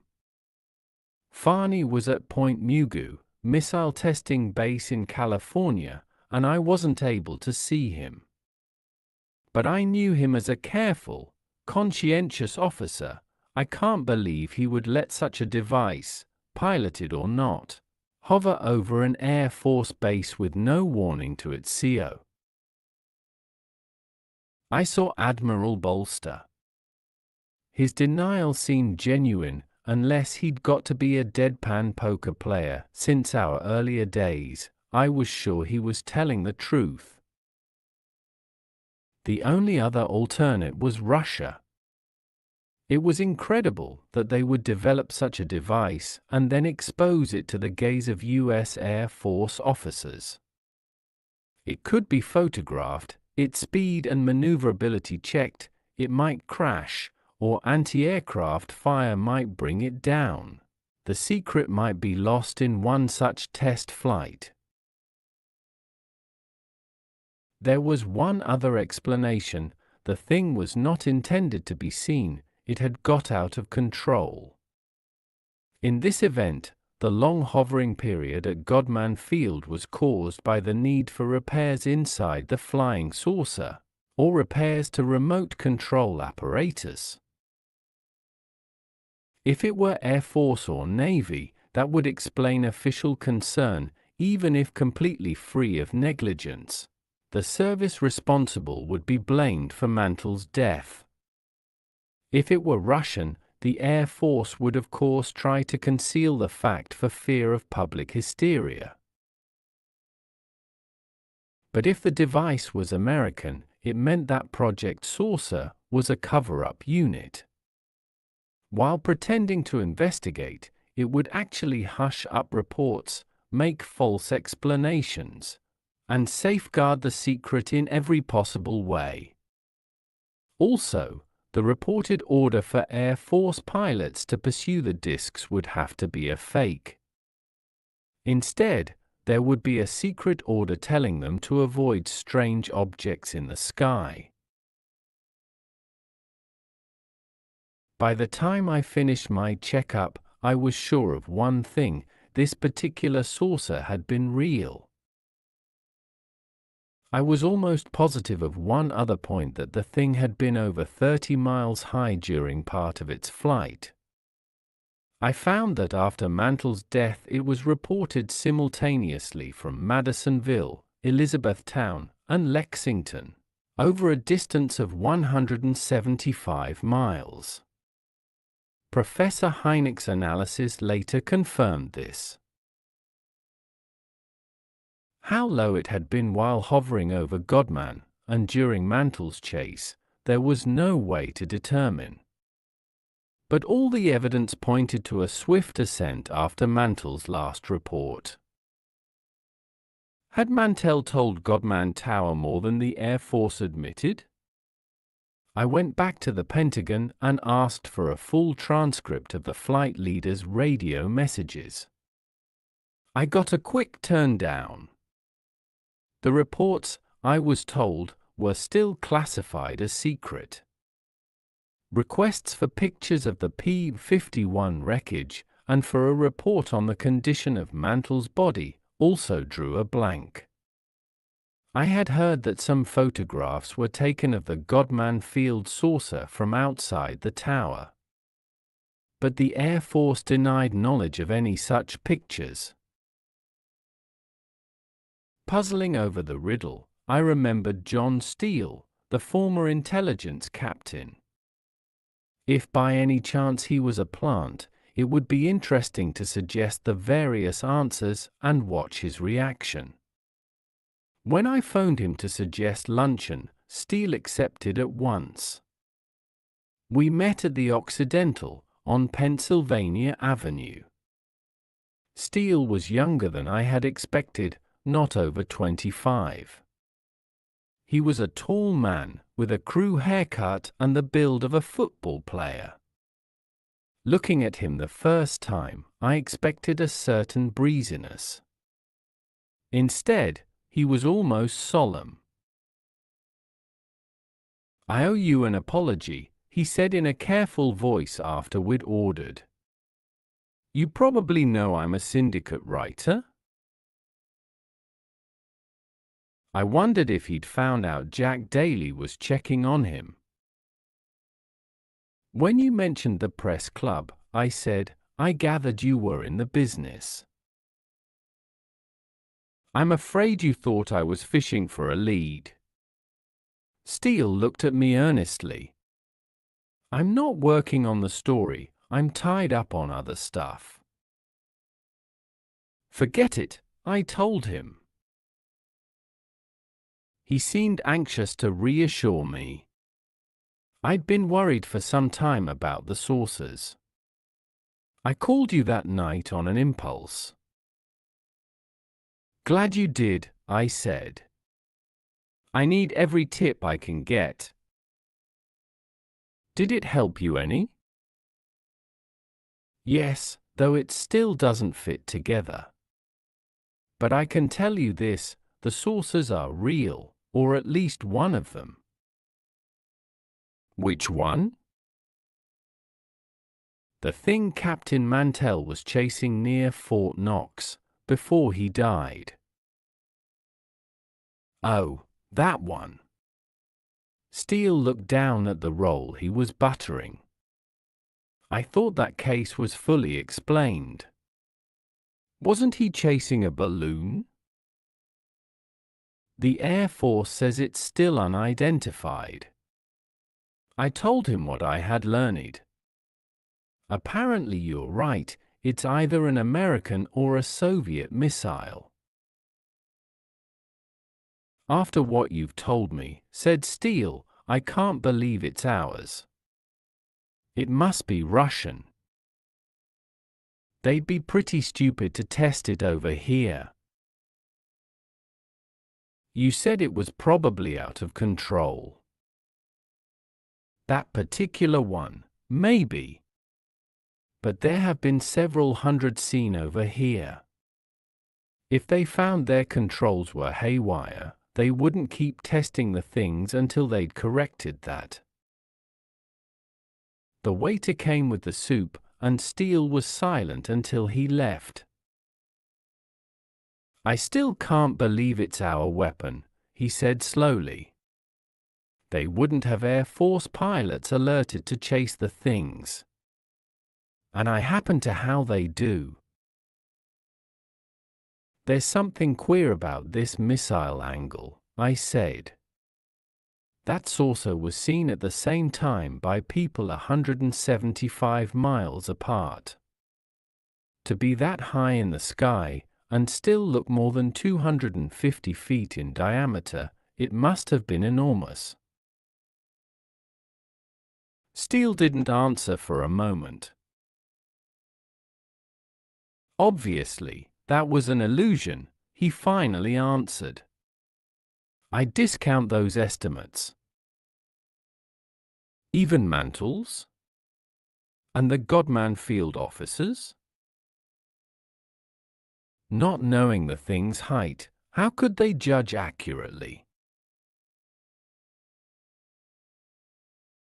To be seen at points that far apart, it had to be over 30 miles high, I told him. It would have to be huge to show up at all. He shook his head. I can't believe those reports are right. It must have been sighted at different times. I let it drop.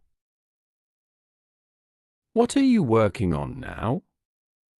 Steele asked, after a minute or two. I said I hadn't decided. Actually, I planned a trip to the coast to interview pilots who had sighted flying discs. What would you do if you found it wasn't a Soviet missile? Said Steele. He sounded almost too casual. If security was involved, I'd keep still. But the Air Force and the Navy swear they haven't any such things. Steele looked at me thoughtfully. You know, True might force something into the open that would be better left secret. He smiled ironically. I realize that sounds peculiar, since I suggested the Russian angle. But if it isn't Russian, though I still think it is, then we have nothing to worry about. I was almost sure now that he was a plant. During the rest of the luncheon, I tried to draw him out, but Steele was through talking. When we parted, he gave me a sober warning. You and True should consider your moral responsibility, no matter what you find. Even if it's not actual security, there may be reasons to keep still. After he left me, I tried to figure it out. If the Air Force was back of this, they must not think much of my intelligence. Or else they had been in such a hurry to get a line on True's investigation that they had no choice but to use Steele. Of course, it was still possible he was doing this on his own. Either way, his purpose was obvious. He hoped to have us swallow the Soviet missile answer. If we did, then we would have to keep still, even though we found absolute proof. Obviously, it would be dangerous to print that story. Thinking back, I recalled Steele's apparent attempt to dismiss the Mantell case. I was convinced now. The Godman Field affair must hold an important clue that I had overlooked. It might even be the key to the whole flying saucer riddle. Chapter 6. Shortly after my talk with Steele, I flew to the coast. For 3 weeks, I investigated sightings that had been reported by airline and private pilots and other competent witnesses. At first, the airline pilots were reluctant to talk. Most of them remembered the ridicule that had followed published accounts by other airline men. One pilot told me he had been ordered to keep still about his experience, whether by the company or the Air Force, he would not say. But most of them finally agreed to talk if I kept their names out of print. One airline captain, I'll call him Blake, had encountered a saucer at night. He and his co-pilot had sighted the object, gleaming, in the moonlight, half a mile to their left. We were at about 12,000 feet, he said, when we saw this thing pacing us. It didn't have any running lights, but we could see the moonlight reflecting from something like bright metal. There was a glow along the side, like some kind of light or exhaust. Could you make out the shape? I asked. Blake grinned crookedly.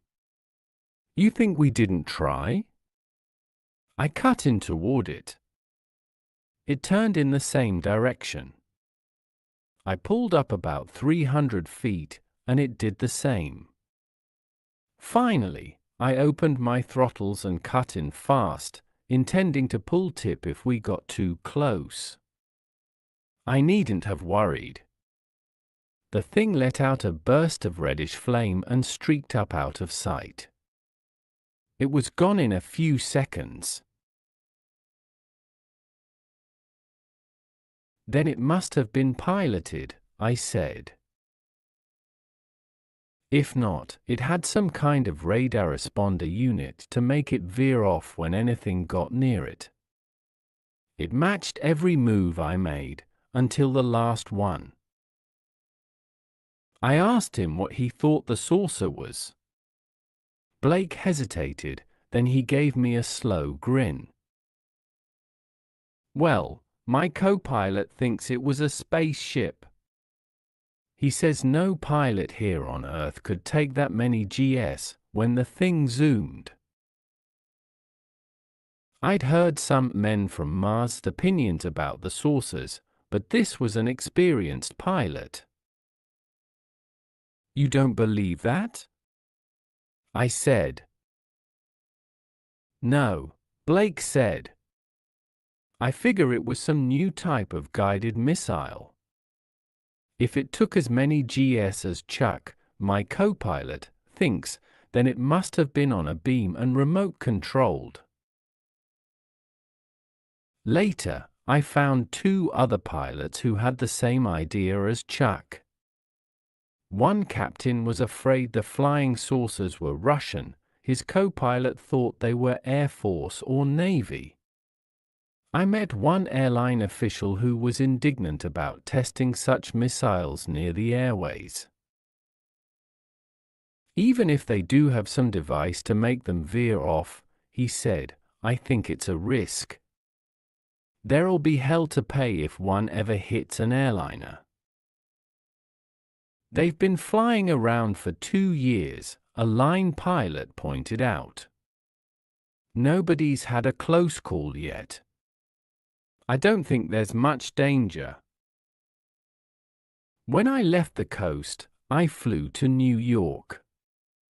Ken Purdy called in John DuBarry, True's aviation editor, to hear the details.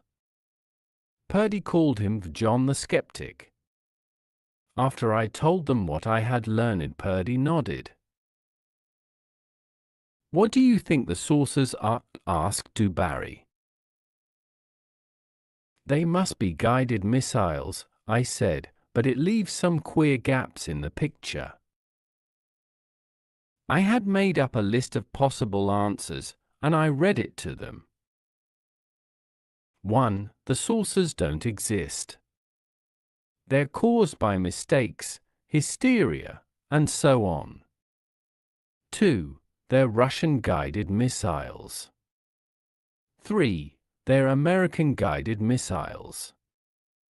4. The whole thing is a hoax, a psychological warfare trick. You mean a trick of ours, said Purdy. Sure, to make the Soviets think we could reach them with a guided missile. But I don't think that's the answer, I just listed it as a possibility. DuBarry considered this thoughtfully. In the first place, you'd have to bring thousands of people into the scheme, so the discs would be reported often enough to get publicity. You'd have to have some kind of device, maybe something launched from high-flying bombers, to give the rumors substance. They'd certainly do a better job than this, to put it over. And it wouldn't explain the worldwide sightings. Also, Captain Mantell wouldn't kill himself just to carry out an official hoax. John's right, said Purdy. Anyway, it's too ponderous. It would leak like a sieve, and the dumbest Soviet agent would see through it. He looked back at my list. Cross off number 1. There's too much competent testimony, beside the obvious fact that something's being covered up. That leaves Russian or American missiles, I said, as Steele first suggested. But there are some points that just won't fit the missile theory. You've left out one answer, said Purdy. What's that? Interplanetary. You're kidding, I said.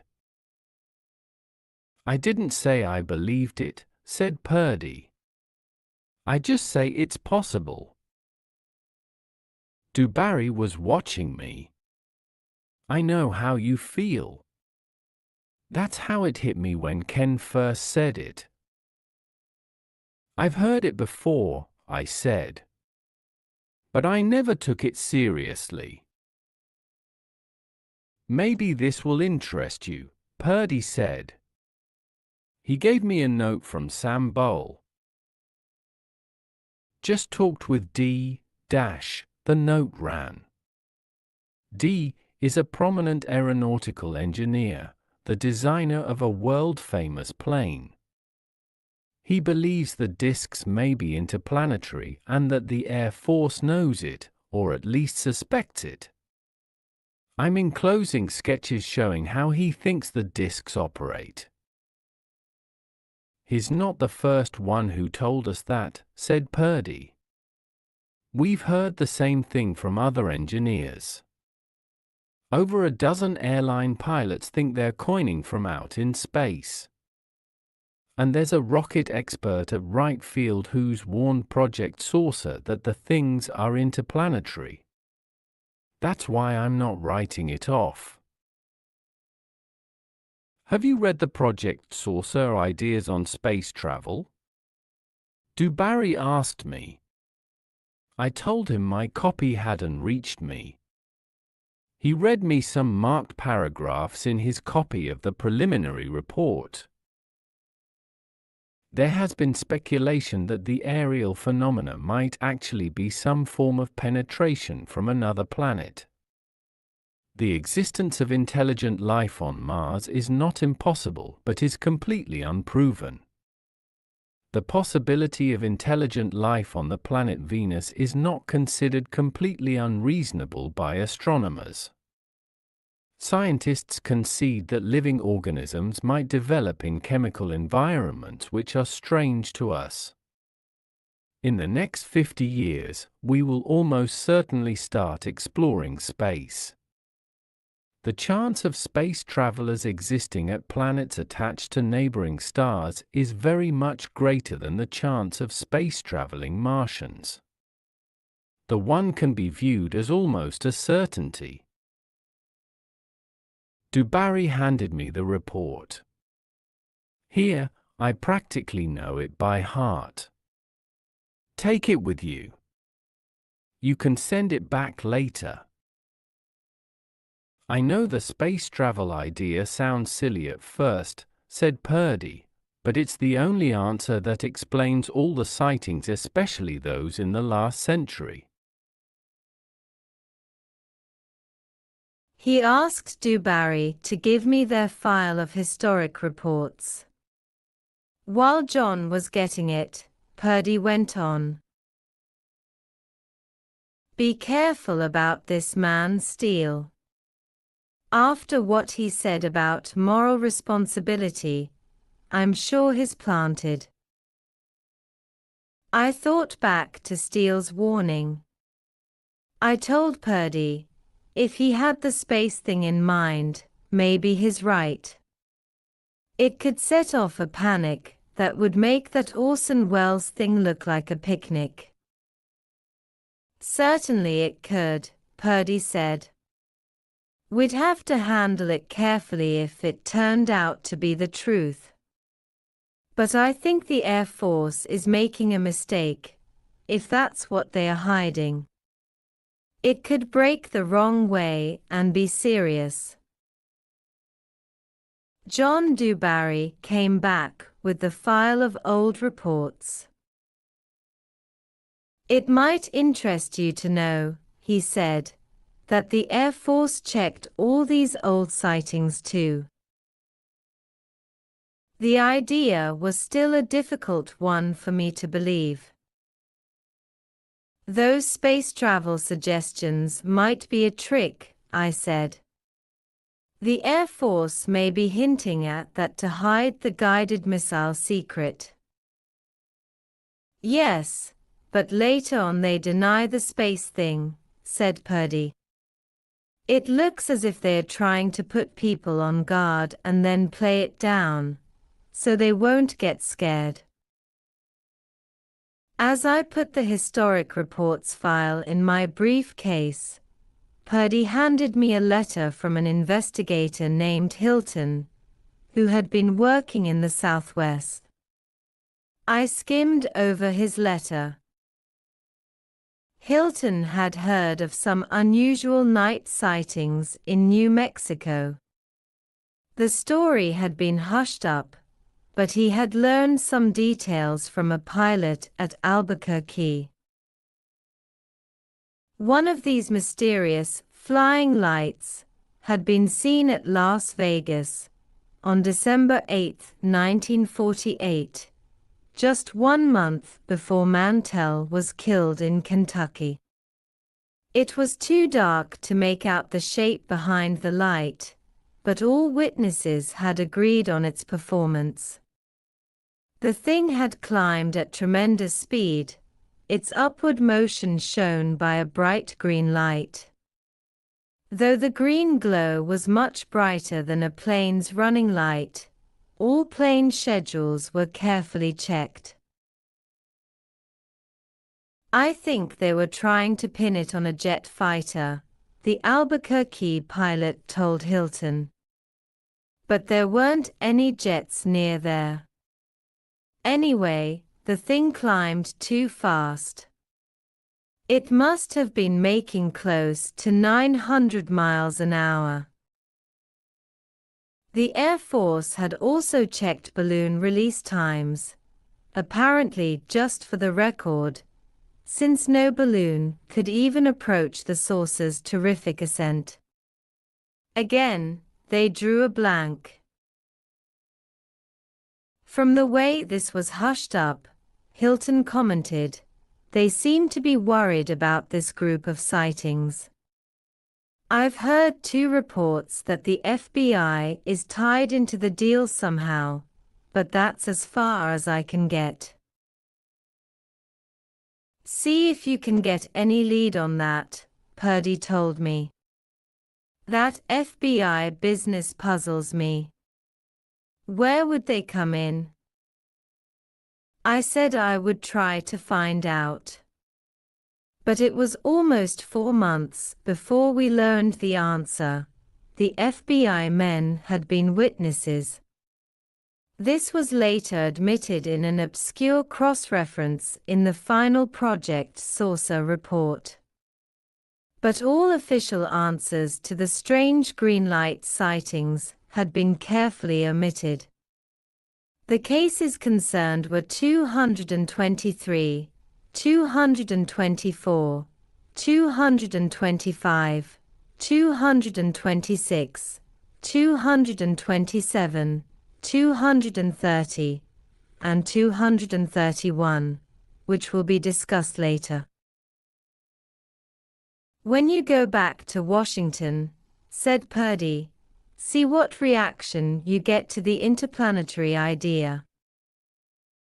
I had a pretty good idea what the reaction would be, but I nodded. Okay. I'll go flag a spaceship and be on my way. Okay, gag it up, said Purdy. But don't sell it short. If by any chance it's true, it'll be the biggest story since the birth of Christ. Chapter 7